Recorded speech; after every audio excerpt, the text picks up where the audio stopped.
گزرے وقتوں کی بات ہے کہ کسی دور ملک پر ایک بادشاہ حکومت کرتا تھا۔ وہ بہت رحم دل تھا، اسی وجہ سے اس کی رعایا اس سے بہت خوش تھی۔ بادشاہ اور ملکہ اکثر اداس رہتے کیونکہ ان کی کوئی اولاد نہ تھی۔ آخر کافی دعاؤں کے بعد اللہ تعالیٰ نے ملکہ کو ایک انتہائی خوبصورت بیٹی عطا کی۔ بادشاہ نے شہزادی کی پیدائش پر پورے ملک میں بہت بڑے جشن کا اہتمام کیا اور ملک کے تمام لوگوں کو مدعو کیا۔ اس ملک میں کچھ پریاں بھی رہتی تھیں۔ بادشاہ نے ان 7 پریوں کو بھی مدعو کر لیا۔ دعوت والے دن 7 کی بجائے 8 پریاں موجود تھیں۔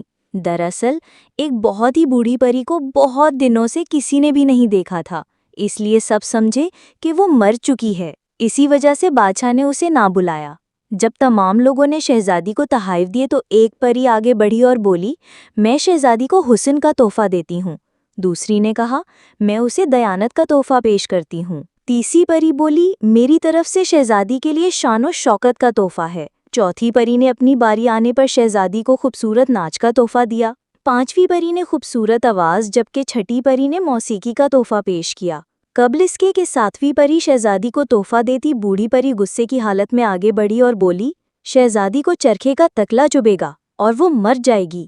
بادشاہ اور ملکہ یہ سن کر رونے لگی اور تمام رعایا غمگین ہو گئی۔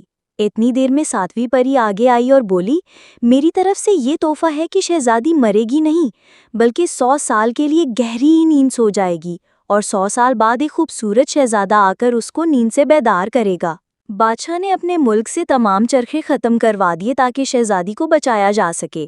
سال پر سال بیت گئے، یہاں تک کہ شہزادی 16 سال کی ہو گئی۔ اس دن شہزادی کی 16ویں سالگرہ کا جشن اپنے پورے عروج پر تھا۔ جب شہزادی محل کی چھت پر ہوا خوری کے لیے گئی، وہاں اس نے دیکھا ایک بہت ضعیف عورت چرخہ کاٹ رہی تھی۔ شہزادی نے کیونکہ چرخہ کبھی نہیں دیکھا تھا اس لیے حیرت سے تکنے لگی۔ بوڑھی عورت نے کہا، بیٹی یہاں آؤ، یہ لو، اسے خود چلا کر دیکھو۔ یہ سن کر شہزادی بوڑھی عورت کے پاس جا بیٹھی اور جیسے ہی اس نے چرخے کو ہاتھ لگایا، اس کا تکلا شہزادی کی انگلی میں لگا اور وہ گہری نیند سو گئی۔ بادشاہ اور ملکہ کو اس واقعے کی خبر ہوئی تو دونوں بہت پریشان ہوئے۔ ملکہ کہنے لگی، اب ہم اپنی بیٹی کے بغیر کیا کریں؟ بادشاہ نے شہزادی کو اس کی خوابگاہ میں آرام دہ بستر پر لٹا دیا۔ ادھر جب 7ویں پری کو معلوم ہوا کہ شہزادی 100 سال کے لیے سو گئی ہے تو وہ سوچنے لگی، شہزادی جب نیند سے بیدار ہوگی تو اس زمانے میں اس کو کوئی بھی نہیں جانتا ہوگا۔ یہ سوچ کر اس نے پورے محل پر جادو کر دیا۔ اس جادو کی وجہ سے محل میں موجود تمام جاندار سو گئے، حتیٰ کہ شہزادی کا پالتو کتا جو اس کی خوابگاہ کے دروازے پر بیٹھا تھا وہ بھی وہیں سو گیا۔ پری نے جادو کے ذریعے محل کے گرد اونچی اونچی دیواریں بنا دیں اور ان دیواروں کے ساتھ لمبے لمبے درخت اور بیلیں اگا دیں تاکہ کوئی محل میں داخل نہ ہو سکے۔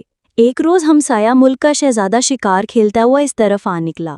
اس نے محل دیکھا تو پوچھا، یہ کس کا محل ہے؟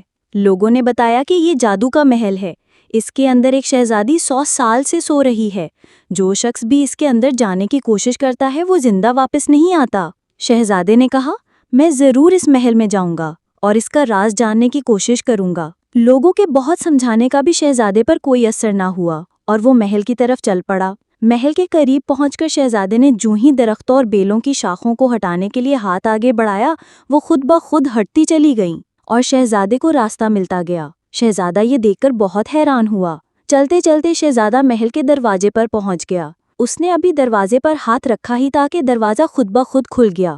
شہزادہ دروازے سے اندر داخل ہو گیا۔ شہزادے نے ابھی بات پوری ہی کی تھی کہ زوردار دھماکہ ہوا، تیز ہوا چلنے لگی اور شہزادی نے کسمسا کر آنکھیں کھول دیں۔ اس کے ساتھ ہی محل میں سوئے ہوئے تمام جاندار جاگ گئے کیونکہ اب جادو کا اثر ختم ہو چکا تھا۔ بادشاہ اور ملکہ اپنی بیٹی کو مل کر بہت خوش ہوئے۔ سب نے مل کر شہزادی کی 16ویں سالگرہ منائی۔